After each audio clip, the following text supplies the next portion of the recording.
STM, une nouvelle façon de voyager.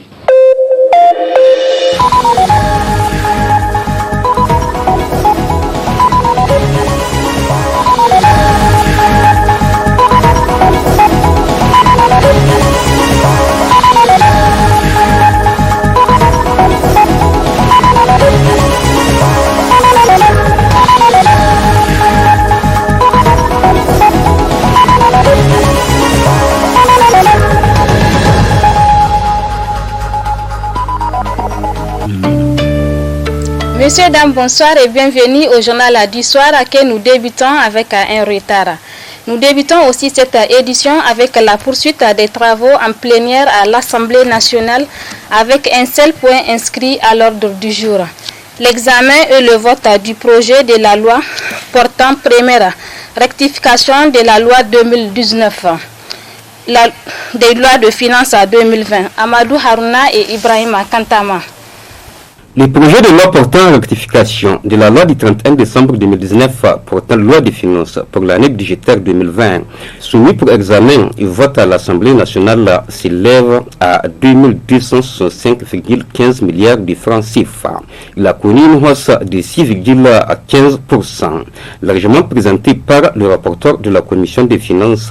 Et pendant les discussions générales, les députés ont apporté des contributions, soit critiqué ou apprécié les 10 projets de loi. Pour certains, les secteurs sociaux de base de la santé et de l'éducation doivent être des priorités et les ministères de l'élevage et de l'agriculture ne devraient pas être amputés. L'opposition trouve anormal l'affectation de 26 milliards de francs CFA à la présidence, contrairement à la majorité parlementaire pour qui la présidence de la République compte plus de 14 projets, dont le barrage de Kandaji. Quoi qu'il en soit, le vote va intervenir dans l'après-midi. Surtout un autre plan dans cette édition avec l'Union des scolaires nigériens USN qui a lancé un mot d'ordre de grève de 24 heures pour cause. Elle invoque le non-respect des conditions de la reprise des cours. Retrouvons une fois de plus Amadou Harouna et Kantama Ibrahim pour plus de précision.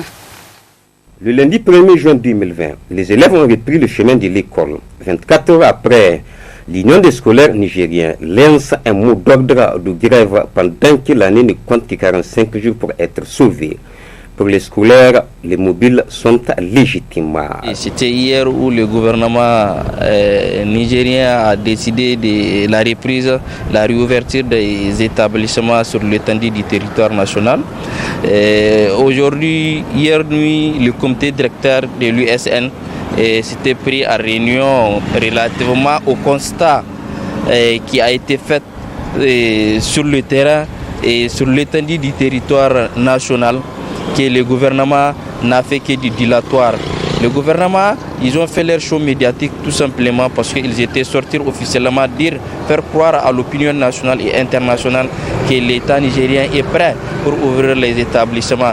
Les dispositions et toutes les dispositions des mesures préventives ont été mises dans tous les établissements, chose qui est faux et archi faux.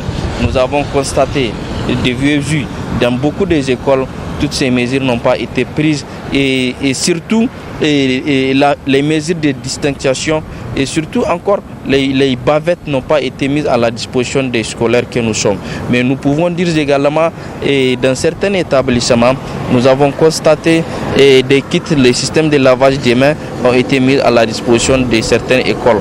Mais les directeurs régionaux que nous avons, qui est notre partenaire direct en tant que structure régionale, quand nous l'avions rencontré, il nous a montré les kits qui seront mis à la disposition de tous les établissements. Dans ces classes où règne un silence des cimetières, il n'y a que des bancs. Faut-il encore en mesurer les conséquences? Avec les 45 jours qui nous restent à étudier, avec cette histoire de mot d'ordre, ça va perturber inévitablement le restant du temps à passer avec les élèves. Parce que ceux qui sont animés d'un zèle à étudier peuvent être découragés. Et si cela continue, ça va casser totalement le rythme de travail des élèves. Et imaginez les conséquences qui peuvent s'en suivre. Donc, moi, je vois d'un mal côté cette histoire de mot d'ordre. On a tout juste repris les cours. Et subitement, on décrète un mot d'ordre. L'école nigérienne est déjà malade. La perturbation du cours ne fera qu'aggraver une situation qui ne sera profitable à aucun acteur du système éducatif nigérien. La suite de cette édition. Au Niger, tout véhicule n'ayant pas la nouvelle plaque d'immatriculation conforme à la réglementation sera bientôt interdit de circuler. La rédaction du groupe de presse à Tambara vous propose ce jour un zoom sur la réimmatriculation en cours dans notre pays. Le reportage est signé Ralia Sami et Moumouni Abdurrahman. La société nigérienne de logistique automobile Soniloga a abondamment alimenté la chronique nigérienne ces derniers temps. C'est une société anonyme de droit nigérien à qui l'État a concédé la réalisation et l'exploitation du guichet unique automobile du Niger. Elle simplifie et facilite les formalités de dédouanement et d'immatriculation des véhicules. Parlant justement de cette dernière, dans le souci d'une conformité aux normes, un processus de réimmatriculation est en cours dans notre pays, un processus qui connaît quelques difficultés. Il y a tout un processus. Quand un véhicule vient d'abord, il faut d'abord contrôler le véhicule physique avec le document qu'il nous a présenté. Il faut d'abord regarder le VIN du véhicule, ça veut dire que le numéro de châssis. Si le châssis concorde avec le véhicule, il y a tout un processus à faire avant que le véhicule ne se présente au niveau du tatouage, ensuite la pose-plaque. Il pense que dès que le véhicule vient, il doit venir se positionner et puis on pose la plaque. Non, il y a des étapes d'abord avant que le véhicule ne soit présenté au niveau de l'atelier pose-plaque. Notre équipe en reportage sur le terrain a trouvé sur place à Soniloga une équipe du ministère des Transports dirigée par le secrétaire général en visite sur le processus de réimmatriculation. Il y a eu un délai, en tout cas que le ministère avait donné pour renouveler les plaques. Mais très malheureusement, connaissant notre société, les gens ont tardé à venir rématriculer, à venir se conformer au texte en vigueur en matière de matriculation. Le ministère des Transports a été obligé de prolonger les délais. Et on ne peut plus continuer à prolonger les délais. Donc c'est pour ça que nous sommes venus voir, compte tenu du flux des citoyens qui viennent pour immatriculer, pour voir comment le travail se fait. Parce que nous savons très bien que les gens sont débordés et qu'il y a une désorganisation totale. Et nous sommes venus voir pour un peu donner quand même à Soniloga le dire comment il doit faire le travail pour qu'on puisse gérer la situation. Mais pour le syndicat national du transit, le délai imparti est non seulement court, mais aussi le moment est mal choisi. La situation, elle est du moins c'est très difficile à digérer parce que nous venons de sortir dans un temps de confinement, d'où peut-être certains citoyens ont perdu leur rythme de vie et qu'il y a eu un sacrifice énorme qui a été fait de la part du gouvernement, que ce soit des citoyens. Je crois que le moment n'est pas propice pour qu'on dise, normalement, on doit alléger la tâche à certaines personnes. On ne doit pas directement, d'un instant à l'autre, dire qu'il faudrait payer, il faudrait rématriculer, alors que lui, le président de la République, le contexte dans lequel il a allégé la tâche, c'est que tout en sachant pertinemment que les citoyens, comme l'État du Niger, doivent subir des lourdes pertes. En ce sens, je crois que le ministère du Transport, qui est le ministère du tutelle de la chose en question, devrait également réfléchir dans le même angle que le président de la République lors de son allocution. Je crois qu'il faut que les gens comprennent une chose. On ne peut pas sortir une circulaire le 27 et dire qu'il faut l'appliquer en 3 jours à la fin du mois. Je crois que le moment est trop court et les gens ne s'y attendaient pas parce que nous étions d'un confinement, je dis bien. Après le confinement, il y avait eu la fête de Ramadan qui était là. Un mois de Ramadan. Les gens ont supporté des charges énormes. Donc qui devraient vraiment avoir d'impact considérable sur leur vie et sur leur quotidien.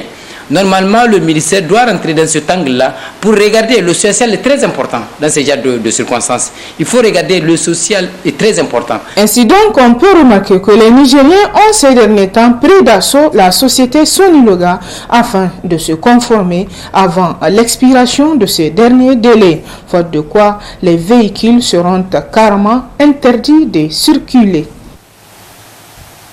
Enfin, des membres du gouvernement, accompagnés par le président de la délégation de la ville de Niamey, ont visité les travaux d'aménagement du tronçon Kombo-Gendarmerie et de l'avenue Charles de Gaulle. Le reportage. La première étape de cette visite a été consacrée au tronçon Kombo-Gendarmerie, exécuté à 100% des travaux pour un coût global d'un peu plus de 3 milliards de francs CFA.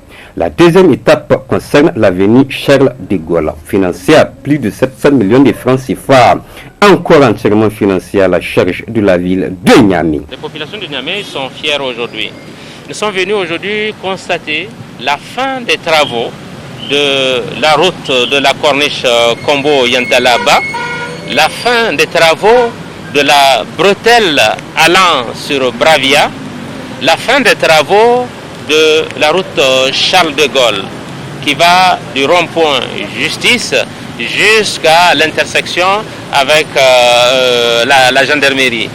Et ce sont des travaux qui ont été réalisés dans les règles de l'art. Kombo est un terrain très difficile, un terrain délicat avec des problèmes d'assainissement.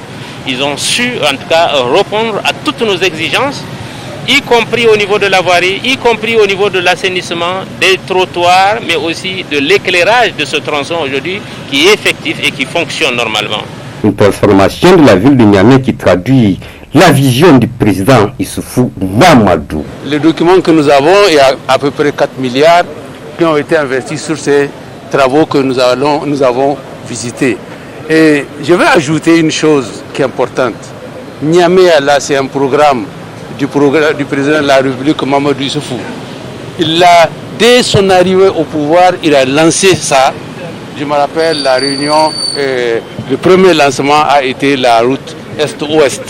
Et depuis, on ne cesse pas de faire des programmes de modernisation de la ville de Niamey. Et ça traduit la volonté de son Excellence, Monsieur le Président de la République, chef de l'État, Issoufou Mahamadou, de transformer la ville de Niamey, le visage de la ville de Niamey, de moderniser toutes les villes du Niger, à commencer par les chefs-lieux des régions et même les autres villes secondaires. Et c'est une réalité. Niamey, c'est le Niania. 4 milliards qui ont été investis sur ces travaux que nous avons visités. Et je vais ajouter une chose qui est importante. Niamey, là, c'est un programme du président de la République, Mamadou Issoufou. Dès son arrivée au pouvoir, il a lancé ça. Je me rappelle la réunion, le premier lancement a été la route Est-Ouest. Et depuis, on ne cesse pas de faire des programmes de modernisation de la ville de Niamey. Et ça traduit la volonté de son Excellence, Monsieur le Président de la République, chef de l'État, Issoufou Mahamadou, de transformer la ville de Niamey, le visage de la ville de Niamey, de moderniser toutes les villes du Niger, à commencer par les chefs-lieux des régions et même les autres villes secondaires. Et c'est une réalité. Niamey, c'est le Niala, c'est un programme permanent. Il faut préciser qu'aucun arbre n'a été coupé pendant ces travaux pour protéger le cadre environnemental. Cette période de soudure est une période difficile pour les éleveurs pasteurs de bétail qui font face à d'énormes insuffisances d'aliments pour nourrir leur bétail. Que faire et comment relever ces défis pour accompagner ces éleveurs? Réponse avec le secrétaire général du CAPAN dans ce reportage signé Afangbeji Kossi. La disponibilité d'aliments destinés au bétail en cette période de soudure est devenue un véritable problème pour les éleveurs pasteurs et cela ne demeure sans conséquence sur les intérêts de ces derniers, de même que sur l'état de santé des animaux. Ainsi dit, tout ceci peut se justifier par plusieurs raisons. L'État du Niger a prévu, comme d'habitude, à mettre en place un certain nombre de tonnages sur le terrain. Dans la région d'Agadez, il a été prévu de déplacer 470 tonnes, Tawa 660 tonnes, Tilabiri 610 tonnes, Dosso 360 tonnes, Zender 580 tonnes, Maradi 570 tonnes, Niamey 240 tonnes d'aliments bétail. Ce qui l'État a prévu de mettre en place sur le terrain pour soulager les éleveurs pasteurs à cette période, comme d'habitude. À l'heure où je parle, effectivement, l'aliment bétail, et en tout cas de l'État sur le terrain, n'est pas disponible. Il n'est pas du tout disponible et ça risque de venir en retard s'il n'est déjà en retard, parce qu'il faut les placer au bon moment. Au bon moment, et pour que les éleveurs pasteurs, en tout cas, y profitent. Malgré un certain nombre de mesures prises pour solutionner le problème, il reste encore à faire en ce début de campagne agricole qui s'annonce. De plus, restreignant les espaces et passages des pâturages animaliers en raison des champs. Il y a cette question d'insécurité transfrontalière qui nous est imposée par des bandes criminelles. Il y a cette question de Covid-19. Il y a cette question de déficit fourrager que nous avons reçu. Donc, ces trois effets conjugués font en sorte que, effectivement, les éleveurs sont vulnérables. L'autre aspect, c'est par rapport à la politique de la caïma, où un sac de blé de 50 kg coûte 10 300 francs. Alors que sur le marché, on le trouve à 8 000. Le sac de 50 kg de tourteau, selon la caïma, qui est quand même une agence ou une structure de l'État, prétend le vendre à 9 930 francs, alors que le sac de tourteau sur le marché tourne autour de 7 000, 7 500. Donc, c'est pour vous dire qu'à cette date, en tout cas, l'aliment bétail que l'État d'habitude place pour soutenir les éleveurs pasteurs vulnérables, cet aliment bétail pour l'instant, il n'est pas sur le terrain. Par ailleurs, il est important de rappeler que des milliers de bétails à travers le Niger sont en condition de sous-alimentation, ce qui pourra même être source de maladies et baisse excessive de prix sur le marché. Et voilà, point final de cette édition. Au nom de toute l'équipe technique et rédactionnelle qui m'a aidé à vous la présenter, vous dis merci de l'avoir suivi. Très bonne suite de programme sur le miroir de la femme. Au revoir. Ce journal vous a été offert par STM Ténéré Transport Voyageurs. STM, une nouvelle façon de voyager.